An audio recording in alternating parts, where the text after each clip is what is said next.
Bueno, entonces vamos a ver el último capítulo que se llama Flujo en tuberías. En este capítulo se utilizarán algunas relaciones experimentales para flujos turbulentos y flujos alrededor de cuerpos inmersos en una corriente, ¿sí? Bueno, aquí aclaro, aquí vamos a, así como les había hablado de correlaciones experimentales, ¿no?, que sobre todo las mencionamos en análisis dimensional, pero también al principio del curso, cuando vimos los coeficientes de cavitación para presión de vapor o el de tensión superficial. O sea, muchos números adimensionales que aparecen ahí, por ejemplo el número de Freud que por ahí vimos, pues todo eso viene de correlaciones experimentales, ¿verdad? Entonces, aquí, bueno, vamos a creérnoslas, ¿no? Vamos a creérnoslas que la gente que ha estudiado esto y haciendo análisis empíricos y experimentales, pues ha descubierto o ha trazado el comportamiento, ¿verdad? Ha descrito pues el comportamiento de unos fenómenos, de todos los fenómenos que ocurren en mecánica de fluidos a partir de parámetros adimensionales, ¿no? Y bueno, las relaciones o las curvas o los ajustes matemáticos pues vienen de datos experimentales, ¿no? También pues vamos aquí, como dice a continuación, también cuando sea necesario se presentarán modelos teóricos, ¿no?, que ustedes van a ver más adelante, ¿no?, o que a lo mejor no los van a ver con detalle, pero les van a hablar de ello. Y estos modelos teóricos pues resultarán del análisis diferencial de las ecuaciones de conservación para los fluidos que se analizarán, ¿no? Entonces, bueno, a lo mejor vamos a tomar alguna ecuación que se desarrolla con el análisis diferencial. Acuérdense que nosotros el que vimos, las ecuaciones de conservación las vimos desde el punto de vista de volumen de control finito, es decir, el análisis integral, ¿no? Y el análisis diferencial, es decir, las ecuaciones diferenciales que describen el movimiento de los fluidos, pues lo van a ver el siguiente curso, ¿no? Entonces a veces pues también se van a tomar o se van a presentar modelos teóricos, ¿no?, que resultan del análisis diferencial de esas ecuaciones, ¿no?, y que ustedes los van a analizar con detalle en los siguientes cursos de mecánica de fluidos, ¿no? Aquí se explicarán de manera muy sencilla y se aplicarán al flujo de en tuberías, ya sea en régimen laminar o turbulento, ¿sí? Y bueno, para empezar ya más concretamente en materia, pues se utilizará aquí vamos a utilizar el análisis dimensional como tratamiento inicial al flujo a través de los conductos. ¿Para qué? Pues para obtener los parámetros importantes o los grupos adimensionales importantes del flujo, y lo vamos a aplicar a un fluido incompresible en un tubo circular recto, ¿no? Bueno, horizontal, a veces puede estar un poco inclinado para que haya energía potencial, pero digamos la sección del tubo es recto, horizontal y de sección constante, ¿verdad? Es un flujo en tubería, en una cañería, donde fluye el agua en una instalación hidráulica, instalación de aguas residuales, etcétera. Esos tubos, ese tipo de tubos, ¿no? Ustedes ya hicieron la práctica de, bueno, no sé si la alcanzaron a hacer, pero en el laboratorio hay una que se llama pérdidas primarias y pérdidas secundarias. Bueno, pues es precisamente lo que vamos a ver aquí. Flujo en tuberías, lo primero que se analiza son las pérdidas. Las pérdidas por fricción, que tienen que ver cuando hay una tubería muy larga, ¿no?, y tiene que ver con la fricción. La fricción, bueno, se asocia principalmente al cambio de energía interna de las moléculas de fluido, pero también se puede deber a la fricción con el tubo, ¿no? Si es un tubo liso o un tubo rugoso, pues hay más fricción y hay pérdida de carga. ¿Pérdidas de qué? Pérdida de carga. ¿A qué se refiere carga? Pues la carga es fuerza, es una fuerza, pero en este caso va a ser una fuerza por unidad de área. ¿Qué es fuerza por unidad de área? La presión. Entonces, cuando yo estoy aventando el fluido con una bomba, la bomba está aventando el fluido con una presión inicial, pero después de que el fluido circula por una tubería, la presión con la que sale ya no es la misma, porque hubo pérdidas, ¿no?, dentro del tubo, ¿de acuerdo? Entonces, si la presión con la que entrara al tubo fuera la misma con la que saliera del tubo, imagínense una instalación de agua potable, ¿no?, a 2 kilómetros, una tubería de 2 kilómetros de largo, pues la presión con la que empuja la bomba el fluido a través del tubo, pues no es la misma con la que sale 2 kilómetros más adelante. Si no hubiera fricción, pérdidas por fricción, pues sí sería la misma presión. Esa presión es la que le llamamos carga, ¿no? Entonces, La pérdida de carga, pues es la disminución de la presión debido a la fricción, ¿no? También puede haber disminución de carga o pérdidas de carga cuando yo meto el fluido en accesorios como desviadores o reguladores. Las válvulas, ¿no?, son reguladores, válvulas y filtros, ¿no?, son reguladores. Y los desviadores pues son las T's, los codos, las Y's, etcétera, ¿no? Y bueno, eso también hay pérdida de carga porque el fluido pasa por muchos conductos y pues pierde la presión, ¿no? Se frena, se va frenando. Por eso es que hay pérdida de carga cuando pasa por una válvula o por un filtro o por un codo, ¿de acuerdo? Bueno, entonces eso es lo que se le llama pérdida de carga. Entonces, dice,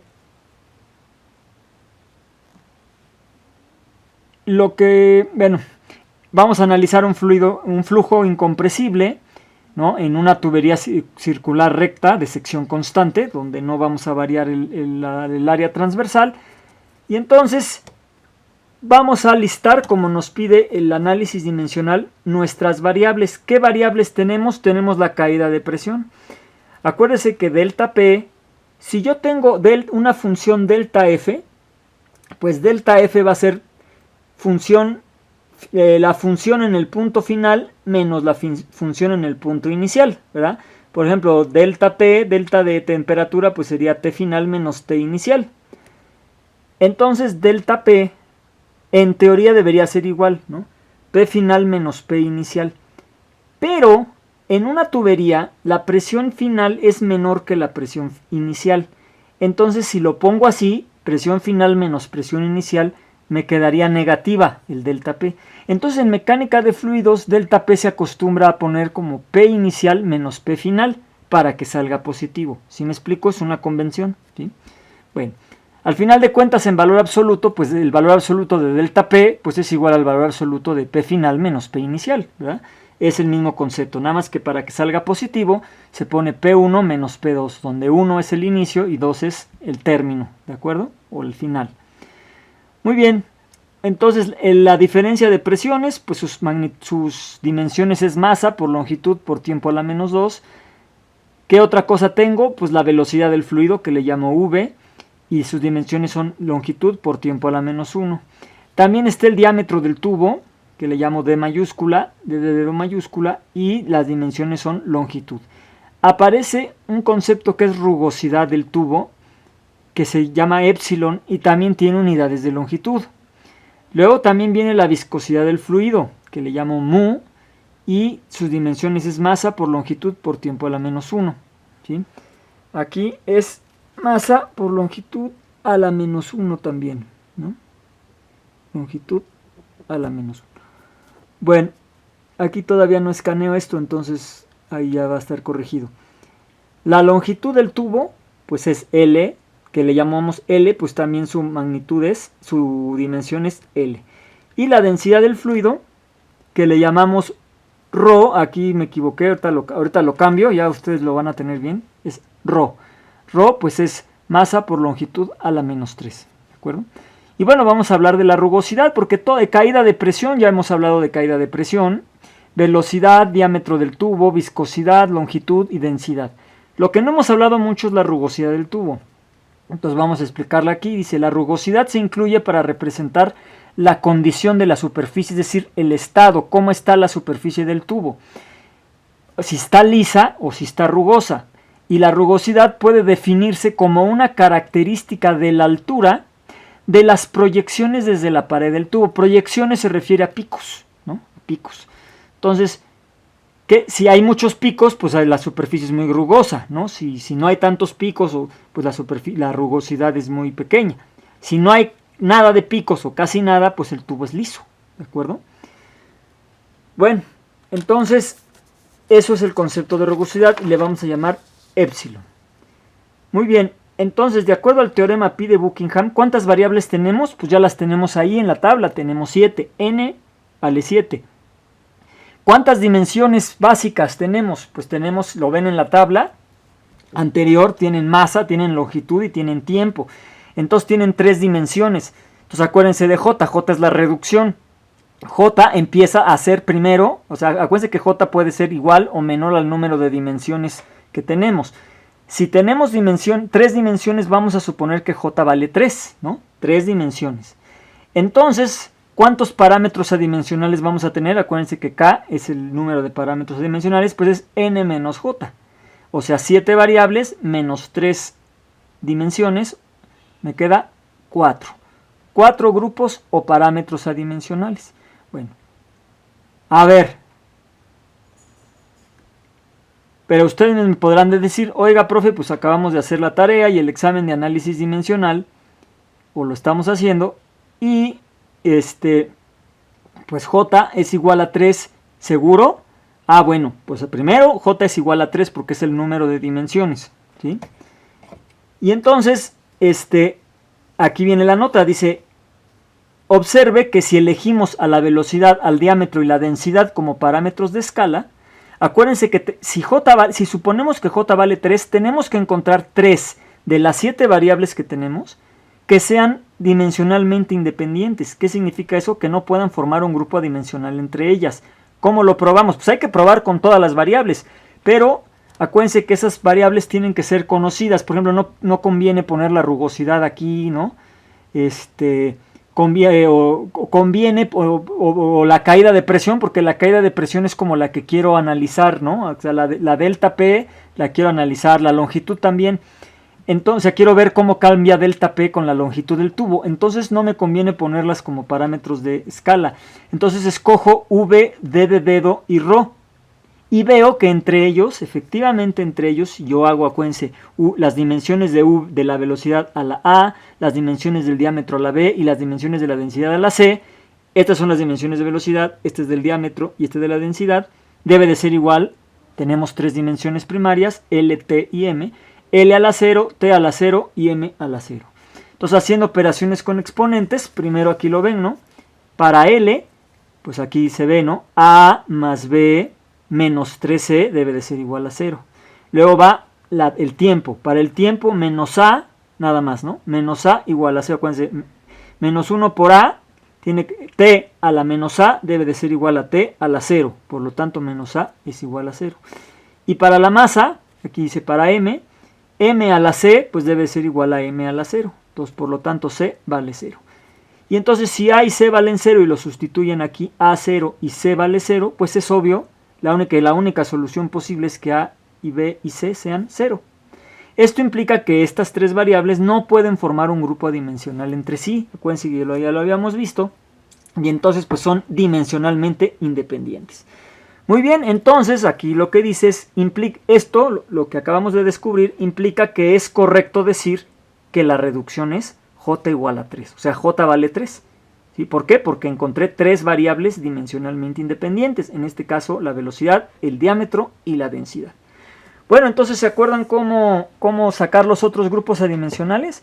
Pues sí, era a estos 3 que ya tenemos como parámetros de escala, pues les vamos multiplicando por las variables que faltan y le ponemos un exponente que nos convenga, ¿no? ¿Se acuerdan? Entonces vamos con el primer grupo adimensional que le llamamos pi1. Entonces velocidad, densidad y diámetro y densidad a la A, a la B y a la C respectivamente, y le vamos a multiplicar primero por la caída de presión. Ponemos las dimensiones de cada una de ellas y resolvemos el sistema, ¿no? Para L, para T y para M me queda este sistema. Bueno, la solución es que A es igual a menos 2, B es igual a 0 y C es igual a menos 1. Eso lo sustituimos aquí y entonces me va a quedar que pi1 es la velocidad a la menos 2, densidad a la menos 1 por delta P. Por lo tanto es delta P entre densidad por velocidad al cuadrado. Y a esto se le conoce como número de Euler, ¿de acuerdo? Es la relación entre la presión o carga o fuerza que puede tener el fluido debido a la presión con respecto a la inercia, ¿no? Presión entre inercia. ¿Qué son más grandes, los efectos de la presión o los efectos de la inercia del fluido? Eso es lo que quiere decir el número de Euler, ¿sí? Y entonces la caída de presión delta P, bueno, aquí entonces vamos a hablar aquí de delta P. Ya lo había yo comentado como de manera introductoria. La caída de presión delta P se debe a la fricción del fluido. Y este parámetro se escribe reemplazando delta P entre Rho por G por HL. ¿Quién es HL? Bueno, HL ya se los había yo explicado al final de la última ejercicio de la ecuación de Bernoulli, donde era el flujo a través de un ensanchamiento abrupto. Por ahí aparecía HL. ¿Qué es HL? Bueno, pues aquí se explica a continuación. HL es la pérdida de carga, pérdida de presión, debida a la fricción. Y en el ejercicio que nosotros habíamos dicho, HL era la diferencia de energías internas entre la gravedad. Les quiero aclarar que a veces cuando consideramos la fricción en la pared, tenemos que tomar en cuenta este término, que es esta variable entre G, ¿sí? Y este pequeño W pequeña mu es el trabajo viscoso por unidad de masa, ¿verdad? Y este trabajo viscoso, que en realidad es potencia porque tiene el puntito aquí, pues es potencia, viscosa es, acuérdense que es este término, es la rapidez de trabajo viscoso. Y eso ya lo habíamos visto, ¿se acuerdan qué era este trabajo viscoso? Es el trabajo que tiene que realizar nuestro volumen de control para compensar los esfuerzos viscosos que vienen de afuera, ¿verdad? Ya sea, aquí viene un poquito de esfuerzos normales, más todos los esfuerzos cortantes que ejerce el entorno sobre el volumen de control. ¿Se acuerdan? Esto lo vimos en la ecuación de la energía. Ahora, en nuestro ejercicio de un ensanchamiento abrupto, podemos despreciar la presión en el tubo, en las paredes, el esfuerzo en las paredes, perdón. Entonces la energía interna, la pérdida de carga va a ser simple y sencillamente asociada al incremento de energía interna, ¿sí? Y es lo que dice aquí. Esto lo vimos. Dice, si se desprecia el esfuerzo cortante en la pared, HL va a ser U2 menos 1 entre la gravedad.